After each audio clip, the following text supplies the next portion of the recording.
kami terbuka, yaitu untuk bidang konsultasi, pelatihan, penelitian terapan, monitoring, kontrak manajemen, dan lain sebagainya.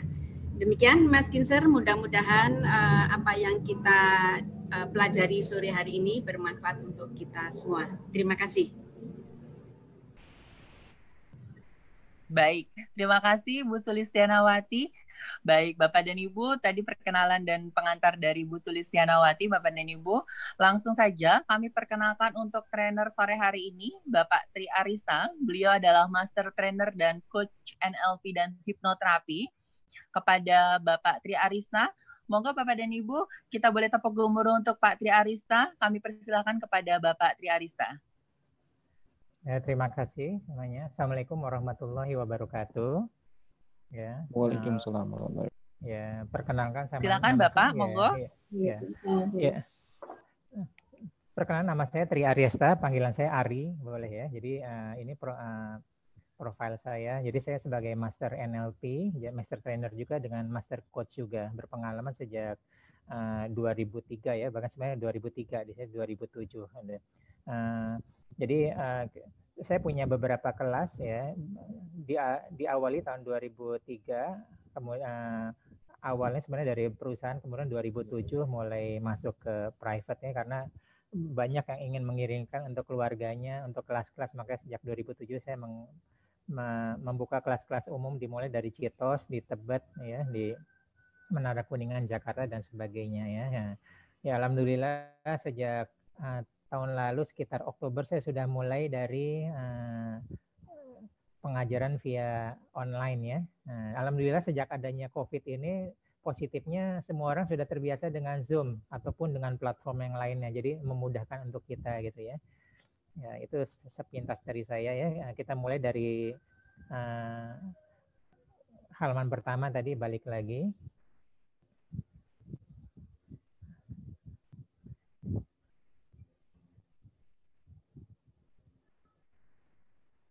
Materinya halaman pertama lagi. Oke ya, jadi hari ini kita akan belajar berseri ya tentang basic QNLP. Ya, QNLP ini kita akan berseri, kita akan bikin sesi free-nya setiap sebulan sekali. Jadi mudah-mudahan Bapak Ibu semua bisa mengikuti. Ya, di samping itu kita ada versi berbayarnya. Jadi kita ada versi ini, kita akan sebulan sekali, mudah-mudahan bisa diikuti. Dan ini adalah betul-betul mendasar dan insya Allah applicable ya. Jadi KNLP adalah aplikasinya. Jadi ilmu yang kita sampaikan sedikit, tapi sisanya adalah aplikasi. Silakan kedua slide berikutnya. Ya, satu slide lagi. Nah, ini dia ya. Jadi sekarang kita ada posisinya ada di Basic NLP yang free. Nah, minggu depan kita tentang subjective communication. Nah, subjective communication ini bisa lanjutan dari yang minggu lalu ya, tentang hypnotic language pattern. Hypnotic language pattern itu bagaimana kita mempengaruhi lawan bicara kita yang bertemu langsung. Ya, sedangkan subjective communication ya tanggal 26 ditunggu tanggal mainnya, pastikan hadir. Kita bisa mempengaruhi orang lain jarak jauh dengan pikiran kita ya. Nanti kita akan belajar ya, dan semuanya ilmiah. Yang berikutnya tentang law of attraction, bagaimana kita mau pemrograman, coaching dan siklus energi. Setelah itu belum ada di sini, kita akan belajar tentang ikigai. Kita lanjut ke slide berikutnya. Nah, jadi di sini KNLP itu ada 4 ya. Pertama tentang neuro ya. Neuro itu adalah apa yang kita pikirkan. Jadi ternyata pola pikir itu awal dari semuanya, seluruh tubuh kita, semua ucapan kita, behavior kita, energi kita dimulai dari neuro ya. Keluaran dari neuro adalah linguistiknya. Jadi seperti halnya ilmu teko ya. Apa yang kita ucapkan adalah pengejawantahan apa yang kita pikirkan. Nah, kita juga bisa menata ulang linguistik kita. Salah satunya kita sudah pernah belajar minggu lalu tentang hypnotic language pattern. Jadi hanya merubah teknik linguistik kita, maka dampaknya luar biasa. Nah, programming ini adalah aplikasi. Nah, yang setiap minggu saya lakukan itu adalah aplikasi ya. hypnotic language pattern. Nah, nanti ada kemarin sudah human behavior engineering, bagaimana menata ulang pola perilaku seseorang ya. Apa-apa termasuk hypnoslim ya. Bagaimana langsing itu ada aplikasi hypnohealth dan sebagainya ya. Nah, yang membedakan dari NLP yang standar adalah kita ada energi kuantum ya. Jadi ternyata energi ini berpengaruh besar terhadap tubuh kita. Nah, jadi ya. Jadi di sini adalah bagaimana kita bisa mengkolaborasikan keempat poin ini. Itulah QNLP. Lanjut berikutnya. Ya. Sekarang kita bicara dulu tentang neuro dan linguistik ya. Neuro itu adalah apa yang kita pikirkan. Apa yang kita pikirkan bisa berubah-ubah ya. Positif, negatif, netral dan sebagainya. Tapi secara umum yang diulang-ulang itulah akan menjadi pola pikir. Nah, pola pikir inilah yang menentukan masa depan kita, baik tubuh kita sendiri maupun pergaulan kita. Ya, begitu juga pengejawantan dari linguistik dari neuro adalah linguistik. Apa yang kita pikirkan itulah apa yang akan kita ucapkan. Jadi mirip tadi seperti saya bilang ya, seperti ilmu teko. Kita tidak tahu teko itu isinya apa. Begitu kita tuangkan ke dalam cangkir, isinya adalah teh. Oh, berarti isi teko itu adalah teh dan itu sebagainya. Nah, kita lanjut ke slide berikutnya. Nah, programming ya, programming kita perilaku. Setuju ya bahwa kita harus berubah ya? Setuju ya? Harus berubah ya. Bahkan setiap detik kita selalu ketemu persimpangan jalan. Lurus atau belok kiri. Setiap detik kita memutuskan ya. Kita bangun tidur memutuskan leha-leha atau langsung bangkit atau apa dulu atau buka WA dulu. Nah, seperti itu. Nah, apalagi kalau zaman COVID ini ya, WH ini di mana tatanan dunia berubah ya. Kalau kita tidak berubah, kita dipaksa berubah atau mati ya, change or die atau transform or die atau adaptasi atau mati. Jadi harus berubah. Jadi kita selalu dipaksa untuk berubah ya, dipaksa untuk berubah. Nanti kalau kita sudah belajar teknik Ikigai ya, nah justru bagaimana kita bisa merubah dunia. Tapi untuk tahap ini adalah kita harus berubah. Nah, teknik-teknik NLP inilah kita memandu kita bagaimana kita sebagai rambu-rambu untuk berubah gitu ya. Itu akan dibahas nanti pada sesi-sesi berikutnya. Slide berikutnya. Oke, sebelum kita lanjut kita akan mengadakan tes sugestibilitas gitu ya. Tolong semua videonya di-on-kan dan mic-nya juga di-on-kan.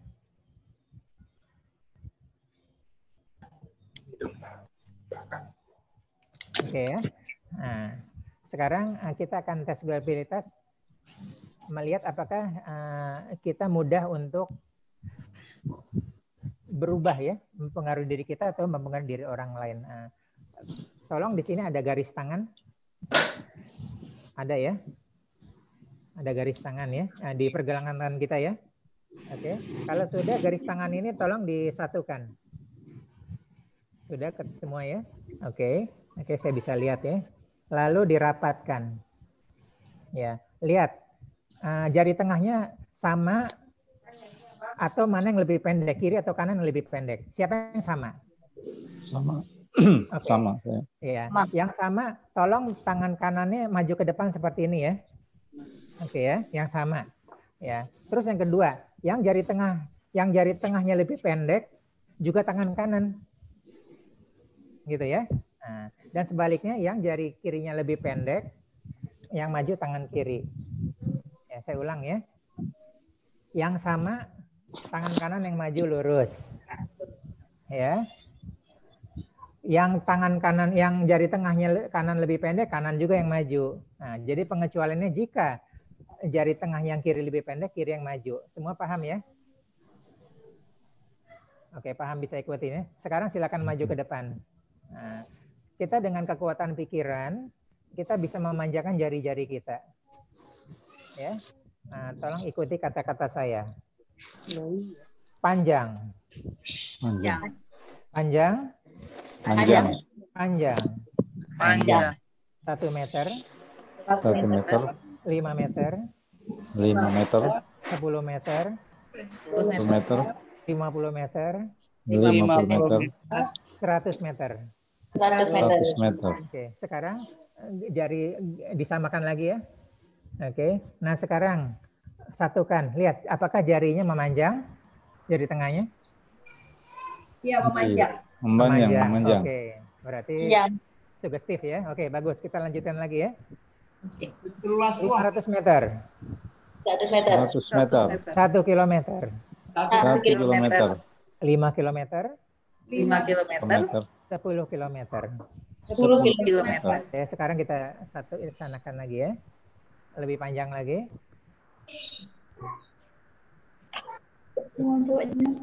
Iya. Oke. Sekarang digenggam. Ya. Dengan santai kita bilang kembali normal. Kembali normal. Kembali normal. Oke. Kita satukan lagi. Lihat sudah kembali normal ya.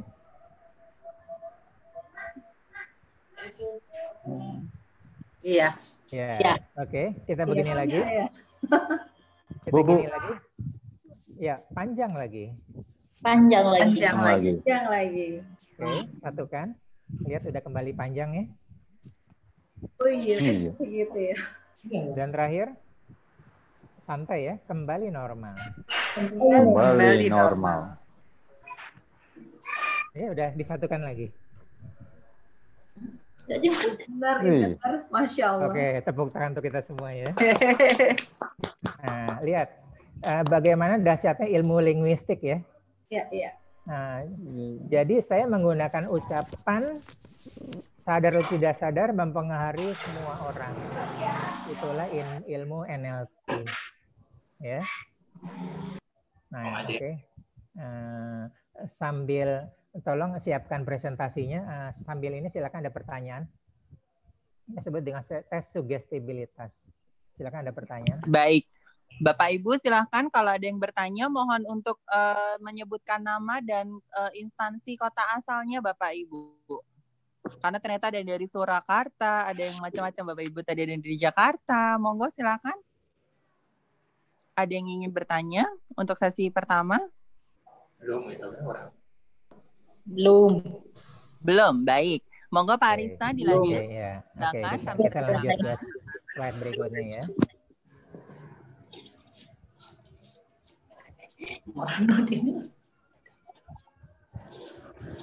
Kita lanjut ke slide berikutnya. Ini.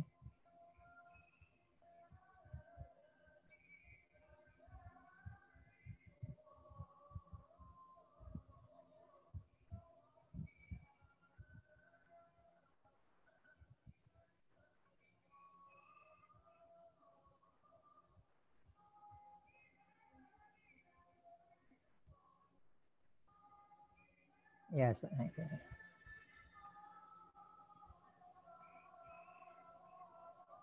Oke, nah sekarang kita lihat dasar-dasar ya. Setuju ya bahwa kita ingin melakukan perubahan ya? Ya, setuju. Nah, perubahan itu pertama kali kita mulai dari perubahan pola pikir kita.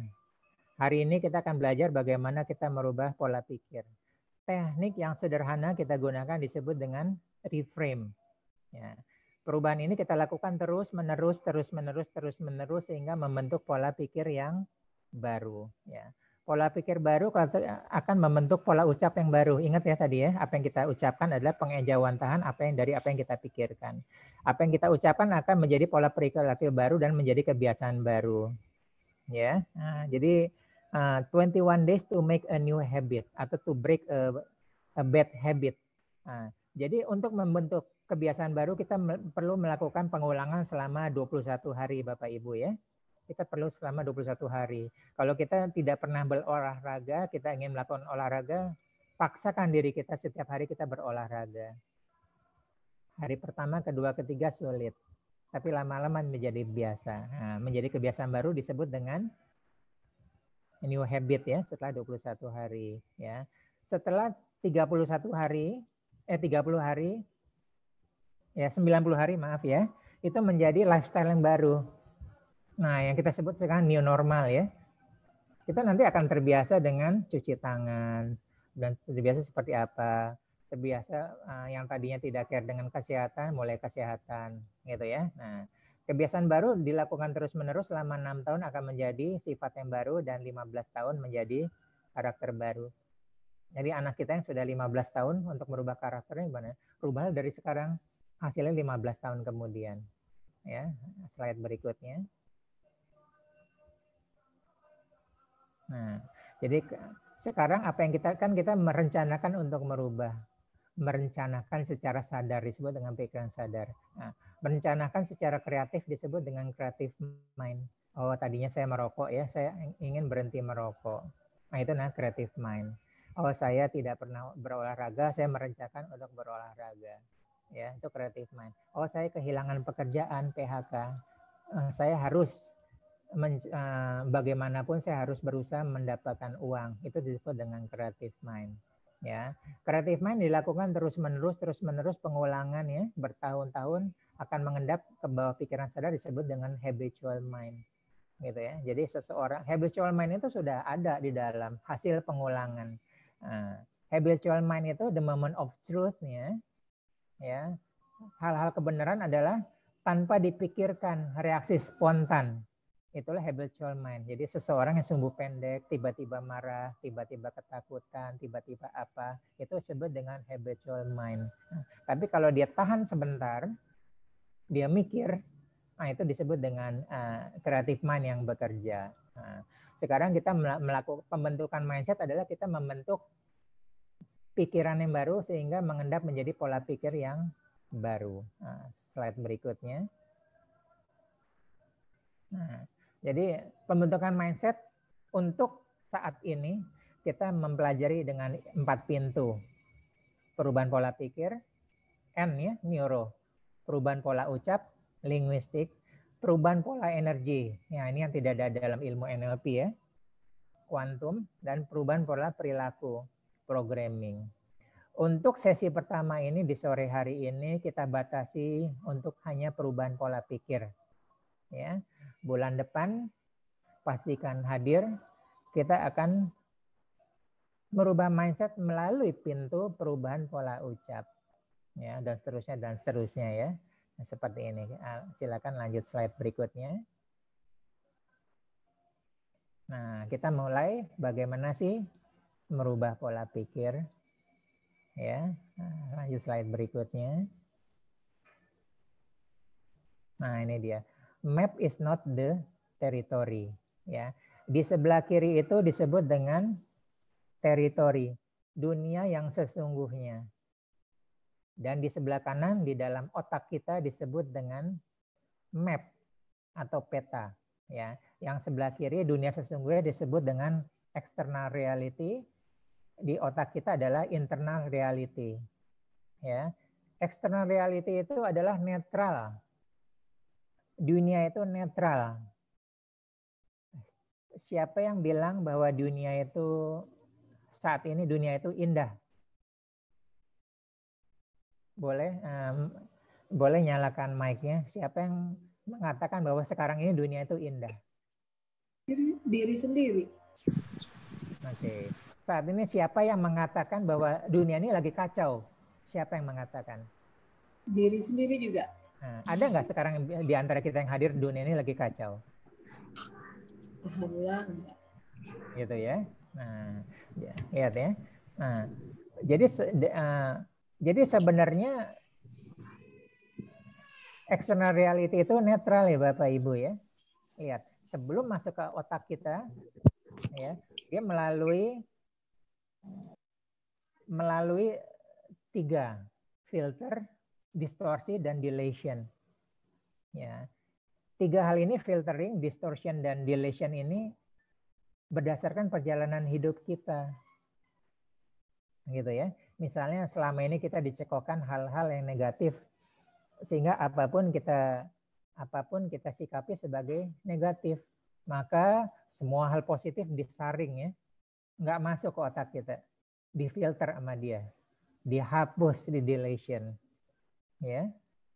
dan nilai-nilainya dia simpangkan, distortion, sehingga yang ada hanyalah keluhan ya. Begini ya, aduh, bisa apa yang dia ucapkan dalam bentuk perkataan ya. Aduh, nah seperti itu. Ya, jadi kalau orang yang kehidupannya terbiasa dengan hal negatif karena diri sendiri, karena pikiran, karena lingkungan, yang positif-positif nggak masuk tuh, terhapus, difilter. Dan sebaliknya, bagi orang yang positive thinking, yang negatif itu dihambat, gitu ya. Dia tidak perkenankan masuk, difilter sama dia. Nah, filter deletion distortion juga bisa dipengaruhi oleh dogma atau agama kita. Agama kita mengajarkan begini, begini, begini. Oh, yang ini haram, ini tidak. Nah, itu dia akan melakukan penyaringan. Ya, penyaringan. Nah, jadi banyak faktor, bisa lingkungan, bisa keluarga, bisa dogma, bisa adat istiadat, ya, kultur budaya. Antropologi kan belajar tentang kultur budaya ya. Jadi bisa berbeda-beda ya. Tahu ya kalau di kutub terbalik ya, iya sama tidaknya ya. Iyanya malah menggeleng, tidaknya malah mengangguk. Nah, seperti itu. Kita bisa salah ini kalau tidak mengenal kultur budayanya. Nah, dengan cara yang sama kita bisa merubah filter distortion dan deletion kita untuk apa yang kita persilakan masuk ke dalam pikiran kita sehingga membentuk pola pikir yang baru ya. Jadi map is not the territory. Lihat judulnya. Teritori dunia sesungguhnya tidak sama dengan map. Ya, tidak sama dengan peta. Ya. Peta itu sudah banyak mengalami deletion. Ya. Kota Jakarta tidak sama dengan peta Jakarta. Kota Jakarta lengkap informasi ya. Tapi peta Jakarta kita lihat Google Maps ya. Pohon-pohon sudah tidak ada. Ya. Portal tidak ada. Tambal ban tidak ada, warung-warung tidak ada. Mungkin yang ada yang pom bensin, ya, restoran, ATM. Di luar itu informasi itu dia delete, supaya apa? Supaya tidak overload. Jadi inilah alamiah anugerah Tuhan ya. Otak kita mengalami melalui proses filtering, deletion, dan distortion. Tanpa proses ini overload kita ya. Sebenarnya kepo itu juga mengarah ke overload ya, apa-apa dicari ya. Jadi kalau misalnya kalau kita sekarang tidak ada proses distortion filtering, kita tidak akan bisa fokus ke suara saya ya. Apa-apa dipikirkan, orang lewat dipikirkan, suaranya dipikirkan, apa-apa ya. Di depan kita ada gambar apa, ada lampu, semua dipikirkan. Nah, proses fokus adalah kita fokus memfilter deletion dan distortion. Nah, yang kedua lihat, change the map then you change the word. Nah, ini teknik NLP bermainnya di sini. Ya. Cukup merubah peta di dalam pikiran kita. Dunia di luar sana tiba-tiba berubah. Mudah sekali, gitu ya. Nah, jadi cukup kita merubah peta ada di dalam pikiran kita, maka tiba-tiba sudut pandang kita jadi berubah. Ya, yang tadi sudut pandang melihat negatif aja, mungkin dapat motivasi, dapat nasihat dari orang lain, sehingga kita bisa melihat dari sudut pandang yang baru, dan tiba-tiba kita bisa melihat dunia dari sudut pandang yang berbeda. Teknik ini disebut dengan reframe, merubah frame. Ya, nah, kita lanjut ke slide berikutnya. Nah, inilah contoh frame atau framing. Pikiran manusia dibatasi oleh frame. Ya, informasi dibatasi oleh frame. Di luar frame kita tidak tahu informasi itu apa. Nah, sekarang kita sedang di framing oleh media ya. Di framing oleh teman-teman kita, di framing oleh medsos ya, seperti itu. Nah, jadi contoh di sini ada gambar misalnya artinya seseorang yang mimiknya sedang ketakutan ya. Sedang sedih, sedang panik, dan sebagainya. Nah, berikutnya ternyata dia sedang dalam penjara. Oke, slide berikutnya. Nah, ternyata sedang syuting aja Bapak Ibu ya. Sedang syuting aja. Nah, jadi ternyata kita melakukan reframe maka hasilnya berbeda ya dengan reframe ini. Nah, otak kita juga yang kita rubah cukup reframe aja. Kita melakukan framing, merubah framing. Bahasa sekarangnya merubah sudut pandangnya, merubah kacamata ya, atau menggunakan topi atau sepatu orang lainnya dengan ilmu lainnya seperti itu. Oke, sampai sini ada pertanyaan. Ini penting ya, kemampuan reframe. Mudah-mudahan ada banyak pertanyaan di sini, silahkan. Baik, kami persilahkan Bapak Ibu, monggo kita sampai reframe. Kami buka sesi pertanyaannya.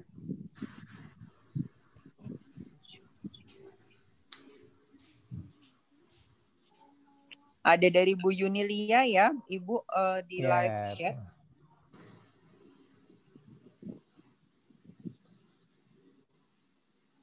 Baik, bagaimana dengan orang yang resisten, Pak Arista? Oke, bagus ya. Oke, ini nanti materi akan dibagi ya. Oke. Nah.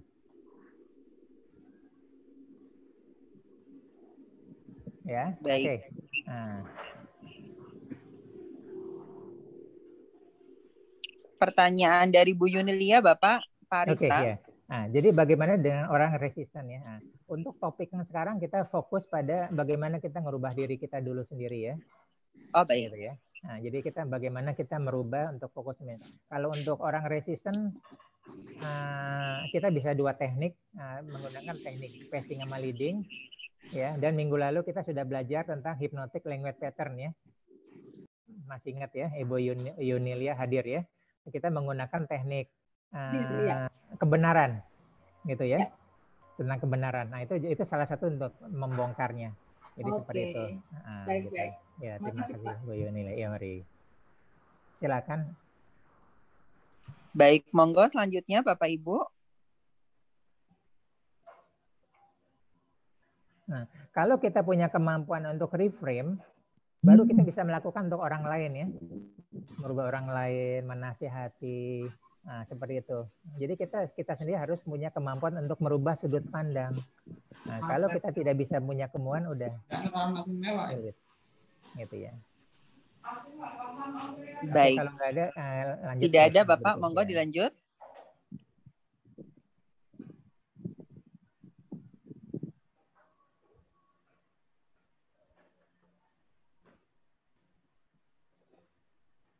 Oke, nah ini contoh ya. Oke, contoh ya, bagaimana yang tadinya negatif jadi positif ya, yang masalah jadi solusi ya. Agama sendiri sudah mengajarkan fa innamal usri yusra, innamal usri usra. Kalau kita fokus sama masalah, yang hadir apa? Masalah demi masalah. Ya, makanya kita latih. Ini latih ya, dilatih kita fokus mencari solusi. Bagaimana kita kalau melihatnya sisi kekurangan aja. Ya, selama kita akan kekurangan. Nah, padahal kita dikarunia Tuhan, kita punya banyak kelebihan. Seperti itu ya. Ingat kita dulu pernah ada materi linguistik yang kertas putih ada satu bintik putih ya. Nah, gitu. Kita fokus sama titik hitam. Nah, seperti itu. Nah, jadi ini adalah teknik reframe. Bagaimana kita merubah kacamata, sudut pandang, dan sebagainya. Materi ya, slide berikutnya.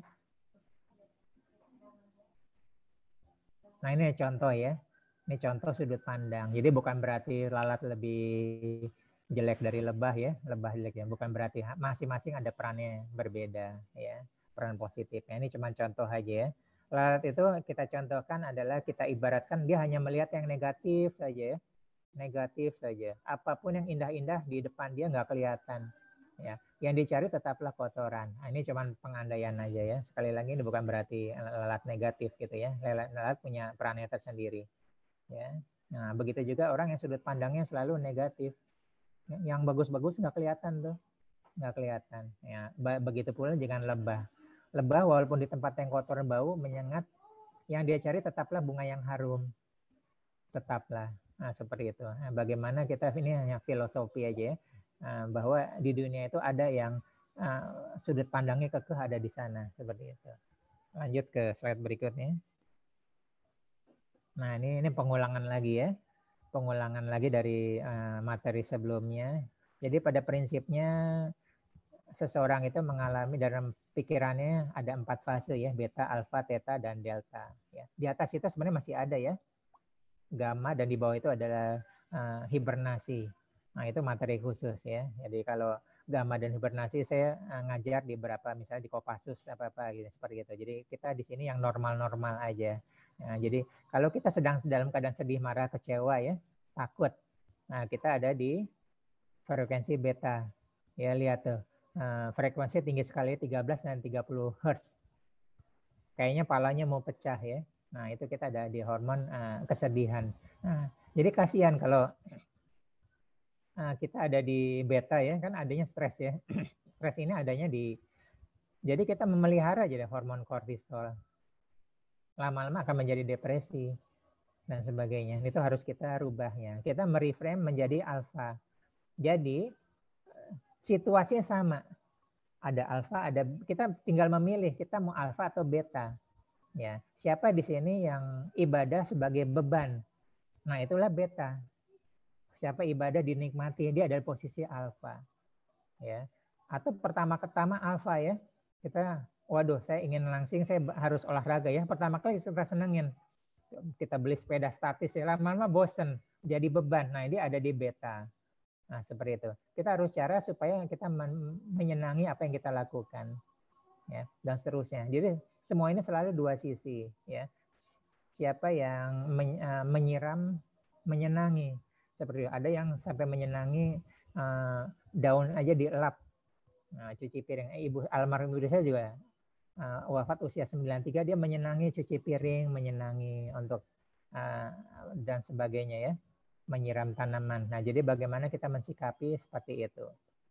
Kemudian theta adalah saat kita masuk ke area tenang, damai, mengantuk ya, tidur dengan mimpi. Dan itu adalah zona sugesti. Nah, kita akan di akhir sesi kita akan masuk ke theta ya. Dan delta adalah untuk tidur pulas. Nah, kalau aspek kesehatan adanya di alfa dan di delta. Nah, nanti kalau pada materi lainnya kita akan bahas kesehatan, kita adanya di dua zona ini ya. Ini berikutnya. Slide berikutnya. Nah, ini contoh ya. Setiap orang pintu masuknya berbeda-beda. Jadi tolong cari tahu kesukaannya di mana. Ya.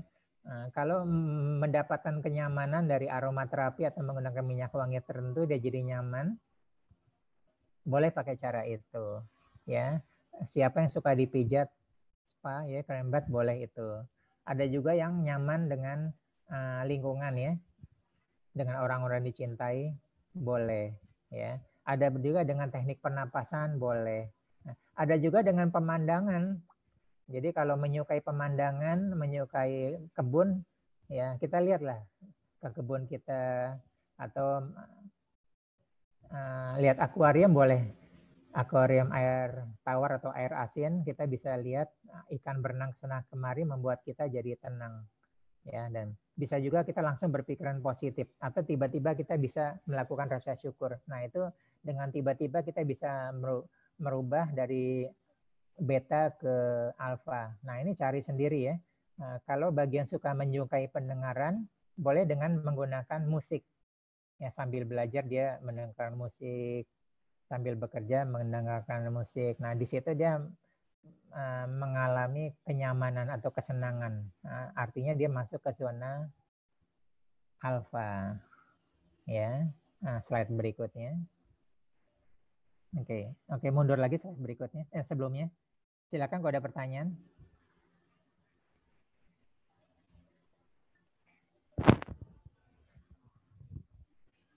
Silakan kalau ada pertanyaan. Ya, terutama ini ya. Jadi sekarang lagi musim stres ya. Stres kalau kita biarkan berhari-hari, berbulan-bulan, bertahun-tahun, dia akan mengendap menjadi depresi. Gitu ya. Kalau ada yang ikut yang sebelumnya, bahwa stres itu jelas sebabnya. Ya. Keuangan, macet, ya. Masalah hubungan, rumah tangga dan sebagainya. Nah, Tapi kalau kita biarkan seperti itu nanti mengendap bercampur dengan stres yang lainnya, nah itu sudah menjadi depresi. Nah, depresi itu nanti lanjutannya bisa beda ya. Yang paling terkena awalnya adalah lambung ya. Hormon serotoninnya turun dan sebagainya. Silakan, ada pertanyaan? Kalau mundur dikit tadi Pak Ari ke Boleh, yang boleh. reframing tadi ya. Iya, Untuk iya. meningkatkan kemampuan reframing gimana? Oke, kita mundur ke ini ya. Oke. Nah, tolong slide yang reframe ya. Oke. Nah, jadi pertama kali begini. Ya, nah ini. Negatif ke positif ya. Fa innamal usri yusra, innamal usri yusra. Kita harus mencari tahu pertama kali adalah apa sih? Ada dua sisi ya. Sisi negatif pasti ada sisi positifnya ya. Oke. Nah, Ibu Tina, dari wabah COVID ini apa sisi positifnya?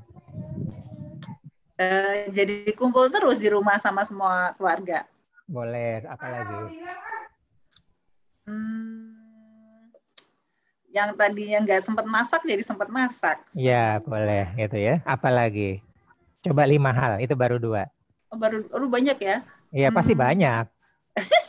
Bisa sholat jemaah Ya, gitu kan. selain terus masak apa juga lagi? jadi bisa beres-beres rumah. Iya. Pengen nyanyi bisa nyanyi, pengen main piano bisa main piano gitu. Nah, itu harus dilatih. Enggak ujuk-ujuk dari sini tiba-tiba bisa. Kita harus berlatih. Membiasakan hal positif apa yang saya dapat dari peristiwa ini. Nah, sehingga kalau kita terus-menerus akan menjadi pola pikir yang baru. Ingat ya, tadi minimal 21 hari dan sebagainya ya. Nah, begitu juga dengan masalah menjadi solusi ya.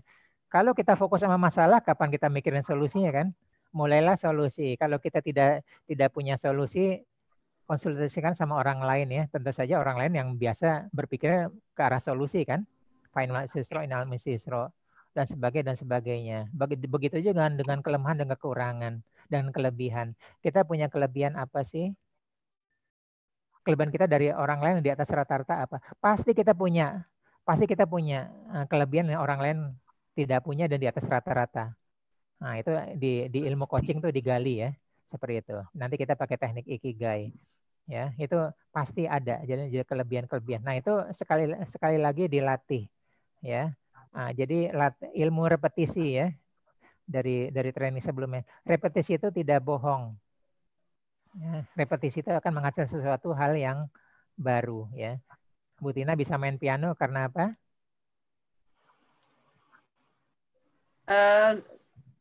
Pernah belajar sih waktu kecil. Iya. Terus dilatih ya? Ya, sekarang udah jarang banget, makanya ketika sekarang banyak di rumah jadi jadi sempat dia walaupun sebentar-sebentar. Iya. Gitu. Kita tapi bisa berarti juga untuk meningkatkan tadi berarti juga nyari temennya juga yang bagus dong ya biar dia bisa mendukung. Pasti. Jadi ini skill ya. Ini skill. Skill itu adalah pengulangan.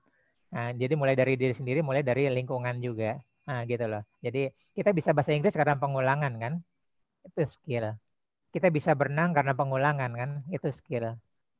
Ya. Kita bisa berpikir positif karena pengulangan. Itulah skill. Nah, kita selalu mensikapi masalah, mencari solusi, itulah skill.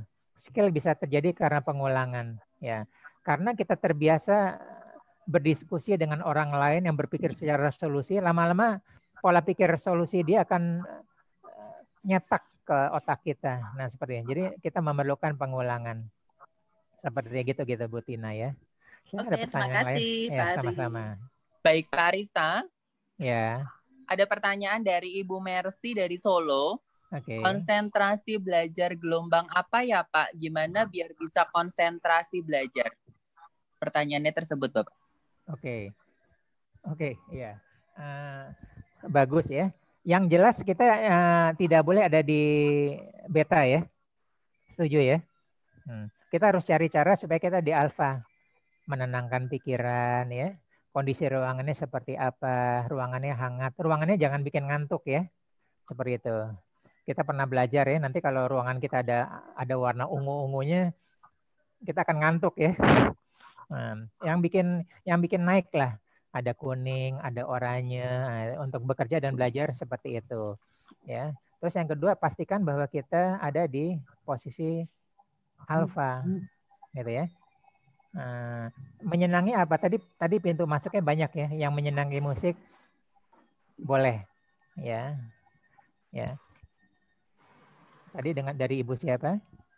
Bu Mercy, Bapak. Oke, Bu Mercy ya. Oke. Iya. Ini untuk Ibu atau untuk anak Ibu? Bu Mercy, silakan. Untuk Ibu Mercy sendiri, Bapak. Oh, untuk Ibu Mercy sendiri ya. Ibu Mercy sendiri udah tahu learning style-nya Ibu. Halo, Pak. Halo. Ya. Ibu Mercy udah tahu tipe belajarnya Ibu seperti apa? Apakah visual, apakah verbal, apakah musikal, apakah kinestetik, apakah logical matematika, apakah sosial, apakah solitary, yang sukanya sendiri. Solitary. Kenapa? Intinya solitary saya. Ya. Solitary. Kalau ada distraction tuh jadi ini pengen marah gitu rasanya. Oke. Nah, marah itu berarti habitual mind kan? Nah, seperti itu. Ya. Nah, jadi untuk tahap pertama lakukanlah belajar sendiri, tenang. Tipenya solitary. Gitu ya. Makin banyak dari 7 itu, makin banyak pintu bisa masuk, kemampuan belajar adaptif kita bisa makin banyak ya. Solitary bisa, sosial bisa, kinestetik bisa, ya, dan sebenarnya juga bisa, gitu ya. Nah, jadi kalau tipenya solitary ya udah belajarlah sendiri, cari tempat yang tenang. Kelemahannya banyak ya, tapi kelemahannya banyak. Nanti begitu ujian masuk perguruan tinggi atau apa-apa yang rame-rame banyak distraksinya. Seperti itu. Bisa ini misalkan diubah habitnya supaya bisa adaptasi terhadap distraction gitu gimana, Pak? Bisa ya. Jadi saya biasanya kalau untuk mengajar ke anak kelas 6, 9 ataupun kelas 12 SMA yang tipenya solitary, kenyataannya kan untuk ujian masuk kan mereka harus tempat-tempat yang ramai kan? Ya kan? Di mana solitary akan keganggu, udah kalah sebelum berperang itu. Ya, nah, caranya adalah latihan, ya, latihan belajar di tempat yang rame, ya. Jadi kalau anak kita biasakan ngerjain kumon apa-apa di restoran, misalnya di food court ya, di Pondok Indah Mall, di sana. Nah itu solitary mulailah belajar di tempat yang ramai ya, banyak distraksinya. Ya pertama kali nggak bisa, lama-lama akan terbiasa. Nah seperti itu, gitu ya. Tapi ada beberapa yang nggak bisa juga ya. Emang dia nggak bisa fisikal atau nggak bisa logikal apa ya, kita nggak bisa pindah masuk. Tapi khusus yang solitary itu istimewa, harus ada jalan keluarnya. Jalan keluarnya adalah dilatih, sekali lagi repetisi ya. Repetisi itu dilatih, diulang.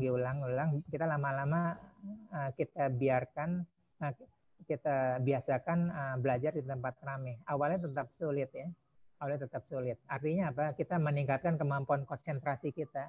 Jadi sebenarnya solitary berubah ke sosial dan lainnya atau kinestetik yang suka bergerak-gerak ya. Kalau anak kita suka jalan-jalan ke sana kemari ya, pindah tempat apa-apa seperti itu.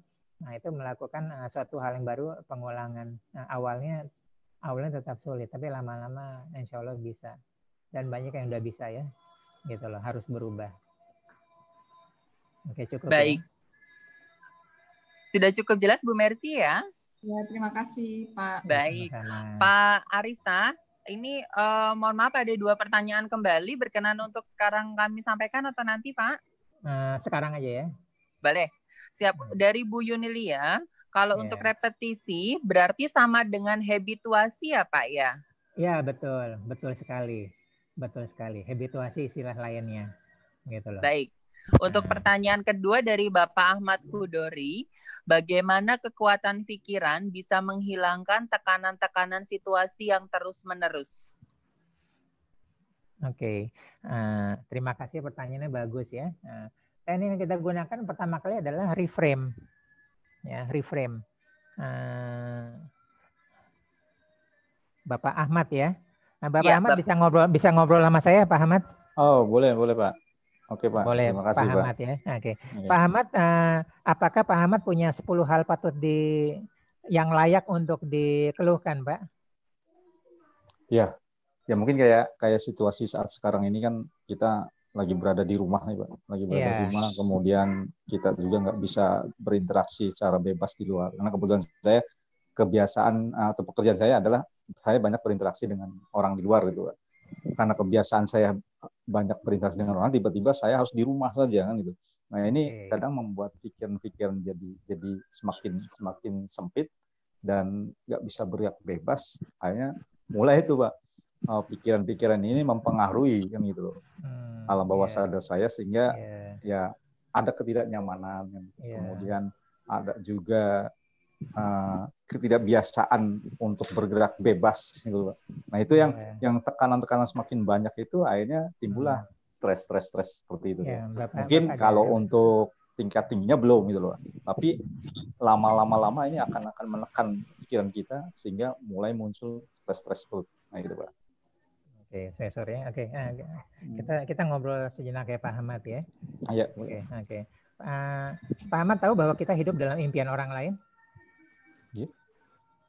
Kita hidup dalam impian orang lain. Maksudnya gimana Pak? Oke. Pak Ahmad sadar bahwa setiap hari menghirup udara gratis ya? Iya. Ada orang di sana tiap hari harus bayar ya beli tabung oksigen nitrogen. Iya. Seharinya 160 juta. Iya. Nah, saya coba reframe Pak Ahmad ya. Bahwa ada sisi lain yang patut kita syukurin ya. Oke. Yang kedua Pak Ahmad, maaf ya, ke toilet lancar ya. Iya. Ada orang mau ke sana aja udah trauma ya. Iya. Ya, misalnya ada infeksi saluran kemih atau apa dan sebagainya. Nah, dan sebagainya. Nah, terus kalau Pak Ahmad kalau mau tidur, terus Tuhan kasih tagihan, bayar oksigen hari ini, bisa bayar. Oh iya. Enggak Pak. Gitu ya. Nah itu, itu yang saya maksud, kita berusaha reframing jadi dari kesulitan bahwa ada kemudahan. Kita punya masalah ternyata berlimpah lewat begitu aja di kehidupan kita, sama sekali nggak pernah kita syukurin. Nah itu saya coba berubah untuk reframe. Itu salah satu cara ya, merubah dengan bersyukur gitu ya. Oke. Itu merubah pikiran kitanya ya. Betul, merubah pikiran kita. Itu kan bisa mengurangin stres kita kan. Oh ternyata gini ya, nah itu loh, dan sebagainya. Saya masih bisa hidup, saya masih begini, saya bisa. Pak Ahmad masih bisa bergerak kan, pindah dari satu tempat ke kursi yang lain. Nah, ada orang nggak bisa kan? Nah seperti itu. Nah penuhnya hal-hal seperti itu. Nah kedua tadi yang masalah menjadi solusi. Nah, Pak Ahmad persis sama saya harus ketemu orang Pak. Ya, saya harus ketemu orang, konsultasi, ya, coaching, konseling, mentoring, training. Tapi alhamdulillah ternyata saya ngasih jadi hikmah gitu ya. Sebenarnya saya sudah melakukan training online sudah dari dulu. Tapi namanya orang kan susah untuk diedukasi ya untuk online. Tapi sekarang tiba-tiba orang semua bisa Zoom Pak ya. Iya, betul.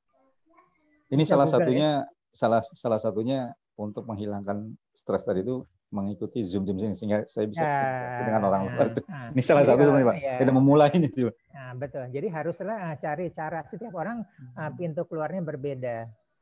Nah, begitu Pak Ahmad dapat, itulah yang digunakan. Ya, seperti itu. Atau dengan cara lain ya. Ada orang agak aneh ya, suka cuci piring masih suka cuci mobil, ada ya? Iya. Dia kenikmatan seperti itu. Ada yang suka masak, ada yang suka makan. Ada yang suka makan. Ya, jadi buat seperti itu. Nah, itu tadi kalau bicara untuk mengurangi stresnya, berpindahnya. Kalau cari pola pikirnya, kita salah satunya adalah dengan bersyukur.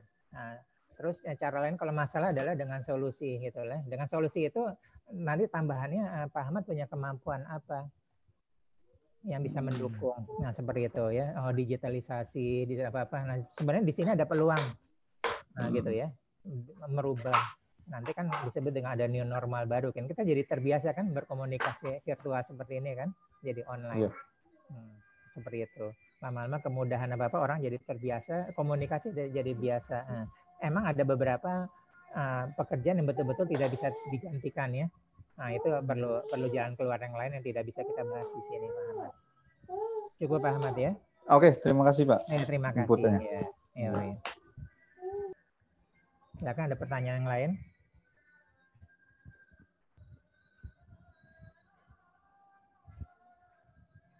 Halo. Ya.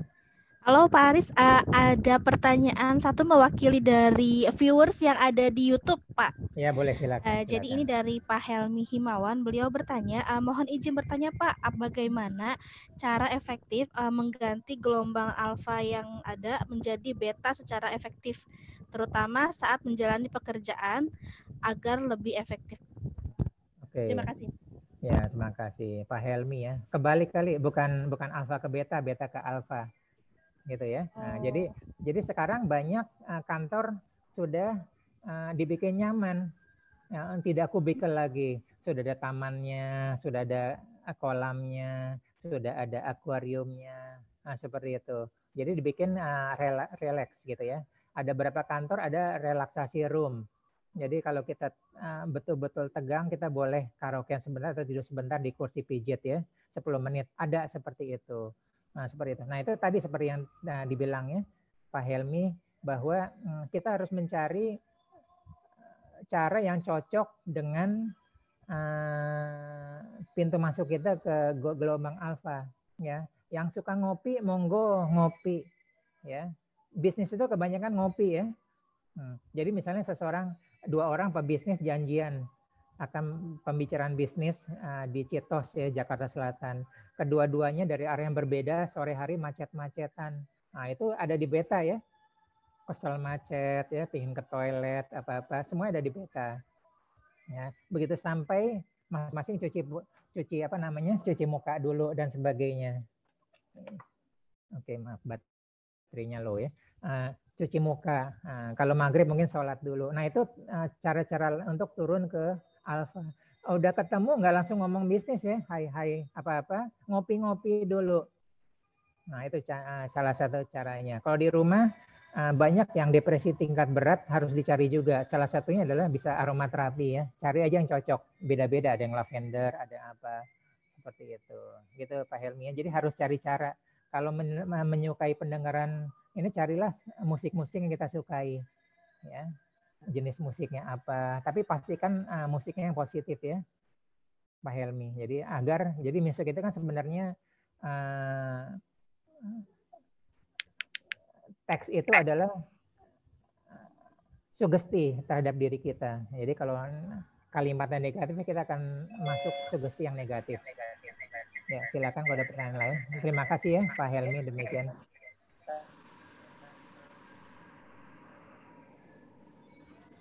Baik, Bapak Ibu, untuk dari Bu Mercy, Pak Arisa.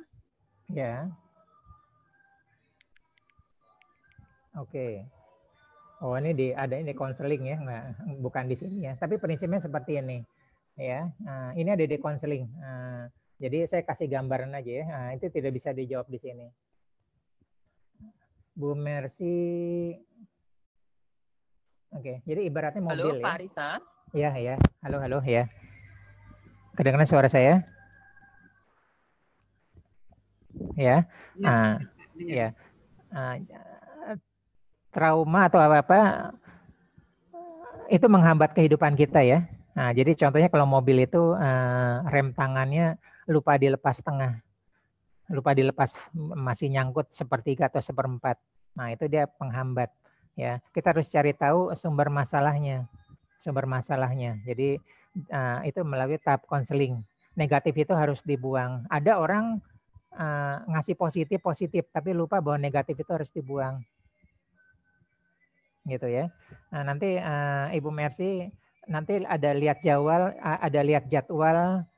siklus energi kesehatan atau energi kuantum di akhir-akhir berapa minggu ke depan, pastikan Ibu hadir di sana. Itu jawabannya di sana Ibu Mercy ya. Seperti itu.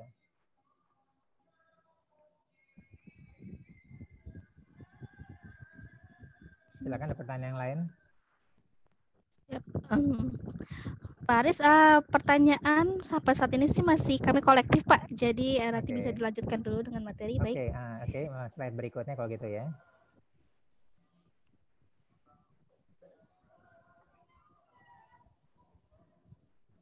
Lanjut ya, slide berikutnya.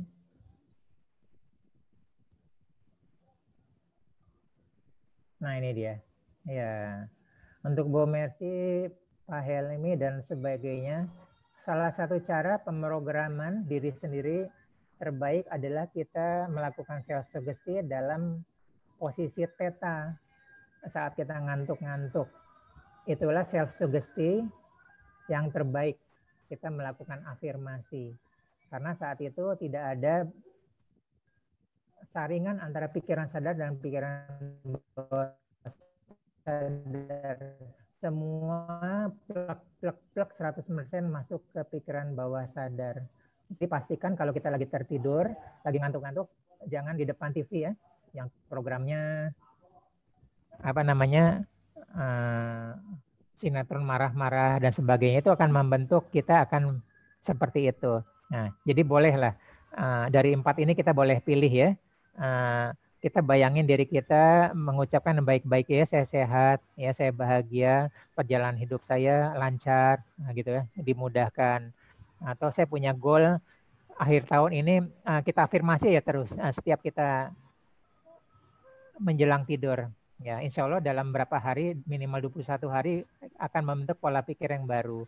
Nah, seperti itu. Nah, tips juga tadi untuk Ibu Mercy, boleh juga kalau kita punya trauma yang lama ya, kata-kata yang lama sambil kita ngantuk-ngantuk, kita afirmasikan itu dibuang dari tubuh kita, dibakar atau di apa, itu bisa. Ya.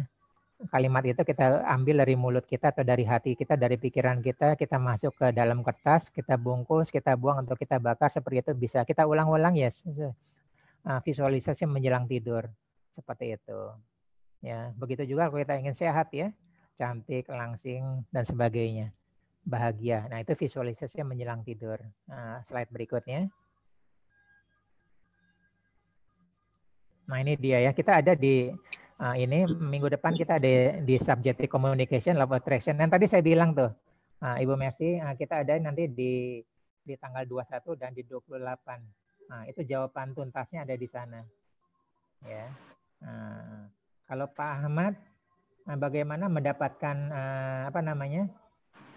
potensi terbaik kita ada di 14 Juni.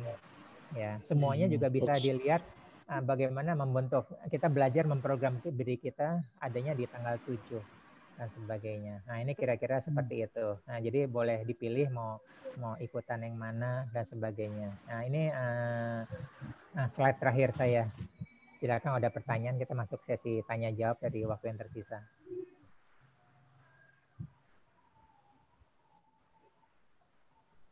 Baik, Bapak Ibu di room Zoom ada yang masih ingin bertanya, boleh? Di sini kami sudah unmute semua Bapak Ibu, jadi nanti bisa langsung mengajukan pertanyaan. Sebelumnya mungkin supaya semuanya juga kenal Bapak Ibu, dan ini ditayangkan live streaming di YouTube ya Bapak Ibu, jadi nanti mungkin mohon memperkenalkan diri lalu memberikan pertanyaannya seperti itu.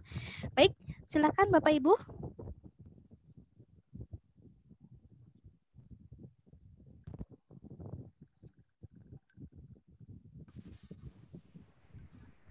Saya ada pertanyaan, self healing itu seperti apa ya? Nah, jadi prinsipnya seperti ini. Jadi sebenarnya tubuh manusia itu, Bu Mercy, bisa menyembuhkan diri sendiri ya pada prinsipnya.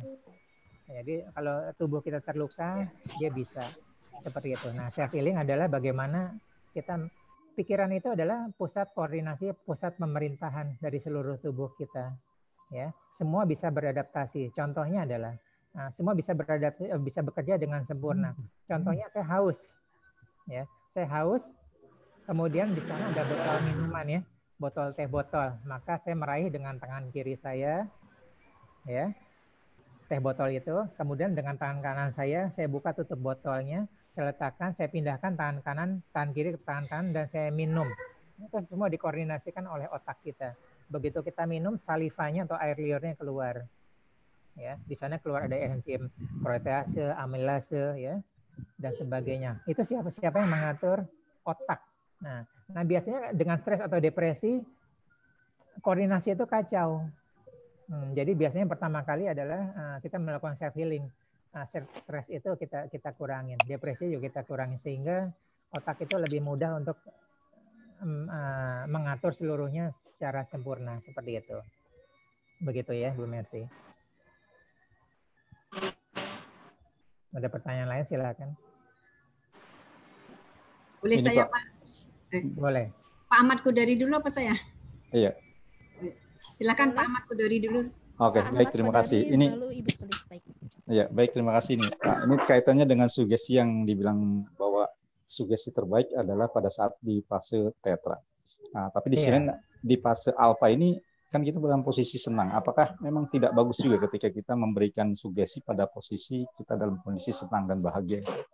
Mungkin bisa dibedakan antara memberikan sugesti pada saat di posisi alfa dan theta itu. Terima kasih. Oke, ya terima kasih Pak Ahmad, pertanyaannya bagus ya. Dua-duanya baik. Jadi kita boleh di alfa, boleh di theta ya. Hanya saja pas theta nggak ada saringan, Mbak. Pikiran sadarnya udah malas, udah dilemahkan, gitu kan ya. Sehingga semuanya masuk ke bawah. Nah, pada di alfa kita memerlukan sugesti yang logical, yang diterima oleh lawan bicara kita. Maka kita harus punya kemampuan persuasif ya, tentang ilmunya bagaimana, tentang ilmu yang kita sampaikan bagaimana, termasuk public speaking-nya, termasuk apanya. Jadi untuk memerlukan sesuatu yang pengambilan keputusan kan adanya di pikiran sadar ya. Prosesnya, analisanya, dan keputusannya. Nah itu kita perlu bertemu, berbicara sama-sama ada di alfa. Ya. Pastikan bahwa itu adalah diterima secara pikiran sadar dan pikiran bawah sadar. Jadi kita perlu keputusan dari pikiran sadar. Nah, gitu, Pak Ahmad ya. Iya. Nah, jadi sekarang kan lagi rame tentang positive thinking ya. Ada yang lebih di depan lagi, di depan positive thinking adalah logical thinking. Nah, logical thinkingnya adalah bagaimana yang membumi. Jalan keluarnya apa? Ya, jalan keluarnya apa nih? Bagaimana? Apa yang harus kita lakukan, step-stepnya bagaimana. Nah, jadi sebenarnya positive thinking itu saja tidak cukup. Nah itu perlunya penjelasan, ngobrol apa-apa saat kita ada di posisi alfa agar diterima oleh pikiran sadar, Pak Ahmad. Gitu ya. Jadi kita mengenal selain negative thinking, positive thinking, dan logical thinking ya. Oke, gitu. Terima kasih. Sama-sama Pak Ahmad. Baik, terima kasih Pak Arista. Bu Sulis, jadi Bu Sulis, monggo Bu. Pak, mau bertanya tadi terkait dengan sebelum istirahat malam, sebelum tidur. Iya. Tadi kan Bapak sampaikan bahwa kayak semacam ada keinginan atau permohonan atau rencana kita yang baik-baik. Iya, iya. Saya pernah juga mendapatkan informasi ketika istirahat atau tidur malam sebaiknya itu berserah diri dan tidak memikirkan apapun. Ya, boleh. Bagaimana nih Pak? Terima kasih. Ya, oke. Terima kasih ya. Ini prakata dari mind programming ya. Ya, prakata dari mind programming. Nah, nanti berapa minggu ke depan tentang mind programming. Nah, jadi kita harus pilih-pilih pikiran apa yang kita persilakan masuk ke otak kita. Ya, bedakan pilah dengan pilih ya. Pilah itu adalah kita kelompokkan. Oh, ini penting, ini tidak penting, ini mendesak ya. Ini buang-buang waktu, ini merusak saya gitu ya. Makanya biasanya kalau kita menjelang tidur sama bangun tidur, kita kalau bisa jangan buka medsos ya. Karena jadi kepikiran yang enggak tuh. Masuklah ke pikiran bawah sadar kita saat itu kan. Nah, besok pagi juga begitu kan, yang kita buka WA kan. Atau medsos, masuk lagi. Padahal itu saat terbaik untuk belajar. Nah, gitu loh. Jadi sebenarnya tadi pernyataan itu ada benarnya ya. Penyempurnaannya adalah kita berhak memilih pikiran apa yang akan kita masukkan. Jadi kita mulai pilih ya. Saya lihat anak saya kalau masuk ke kos-kosan ya, itu suka ada gambar-gambar yang memberi motivasi ya, ditaruh di dinding apa-apa, itu setiap hari terlihat. Nah, itu salah satu teknik mind programming yang dilakukan terus-menerus berulang-ulang seperti itu. Gitu Bu Sulis ya. Nah, jadi kalau baca YouTube-nya Adi Hidayat ya, itu justru kalau bisa kita menyiapkan Bu Sulis, mau tidur kita maunya apa, bangun tidur mau apa, tahajud maunya apa. Jadi kalau bisa kita sudah pilih dari awal, sudah kita rencanakan besok tahajud doanya apa. Jadi kita mau tidur udah kepikiran tuh besok doanya mau apa. Seperti itu. Jadi kita mulai pilih, kelompokkan dan kita pilih. Itu lebih efektif jadi. Terima kasih Pak. Ya, sama-sama Bu Sulis. Baik, terima kasih Bu Sulis. Ada pertanyaan lain mungkin Bapak Ibu, monggo. Tidak ada. Baik, Pak Arista, monggo untuk closing statement Bapak, silakan. Oke, terima kasih. Sudah tidak ada pertanyaan kembali. Ya, terima kasih Bapak Ibu semuanya. Alhamdulillah kita sudah sampai akhir sesi ya, dan sudah tidak pertanyaan lagi. Nah, jadi kita punya program free yang setiap bulan ada. Jadi silahkan pastikan nanti tanya ya ke Prima Kelola jadwalnya kapan lagi gitu ya. Di samping itu kita ada spesifik yang apa namanya mungkin sesuai dengan kebutuhan Bapak dan Ibu. Tapi semua itu selain sesuai, tapi yang free sesi ini pastikan hadir. Nah, saat ini kita khusus merubah pola pikir. Ya. KNLP adalah tentang aplikasi. Jadi pastikan Bapak Ibu setelah menutup channel ini, menutup Zoom ini atau menutup YouTube ini, pastikan langsung action ya. Langsung action bagaimana kita mulai hari ini pola pikir seperti apa yang ini ya. Positif seperti apa, solusi apa. Jadi kita biasakan berpikir secara solusi. Kalau kita mengulang, lama-lama jadilah kita pola pikir kita solusi. Lama-lama jadilah pola pikir kita selalu positif dan sebagainya. Ya, terima kasih atas kehadiran. Intinya adalah repetisi. Pastikan hadir pada sesi-sesi berikutnya. Bisa silakan menghubungi Prima Kelola. Dan mohon maaf kalau ada kesalahan ya. Terima kasih. Baik, terima kasih kepada Pak Arista. Baik Bapak dan Ibu, sebelum kita tutup untuk kegiatan di sore hari ini, berkenan untuk semuanya memunculkan fotonya. Kita akan untuk foto sesi Bapak Ibu. Semuanya. Bu Oi Luciana belum muncul sepertinya. Berkenan, silakan. Pak Sanggam Tampu Bolon. Baik, sudah semuanya ya. Oke, Mbak Erlina siap-siap ya. Baik, 1, 2, 3. Oke, kita ulangi Bapak Ibu, silakan senyum ceria. Mungkin ada mau jempol, silakan sarangeo. Wah, silakan putrinya ikut juga enggak apa-apa. Baik, 2 kali tag ya Bapak Ibu ya. 1, 2, 3. Oke, 1 kali lagi ya. Silakan gaya lain lagi yang agak lebih mendekat ya, senyum terbaik. 1, 2, 3. Oke, terima kasih Bapak dan Ibu. Baik, terima kasih kepada Pak Arista juga yang untuk memberikan energi positif di sore hari ini Bapak Ibu ya. Jadi QNLP nanti tinggal kita praktekkan Bapak Ibu ya tentang behavior sehari-hari Bapak Ibu ya. Baik, terima kasih. Bapak Ibu jangan lupa untuk di-subscribe untuk YouTube kami dan media sosial lainnya. Ada training-training yang lainnya dari Prima Kelola IPB. Betul ya Bu Sulis ya? Kita ada Instagram, silahkan di Prima Kelola IPB juga. Facebook juga kita punya Bapak Ibu, silahkan. Ada jadwal-jadwal terbaru. Biasanya training-training yang lainnya tidak hanya QNLP. Baik. Wabillahi taufiq wal hidayah. Wassalamualaikum warahmatullahi wabarakatuh. Waalaikumsalam warahmatullahi wabarakatuh. Terima kasih, Pak. Terima kasih. Pak Ahmad Kudori, Mbak Mercy. Sama-sama. Terima kasih Bu Sulis. Sama-sama. Terima kasih Pak Amin. Terima kasih Bu Sulis. Ya, terima kasih. Ye, matur nuwun. Ya, Pak Sanggam. Sampai ketemu di Pak Amin. Lagi. Terima kasih. Dina, J, terima kasih Bu.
sudah live semua ya.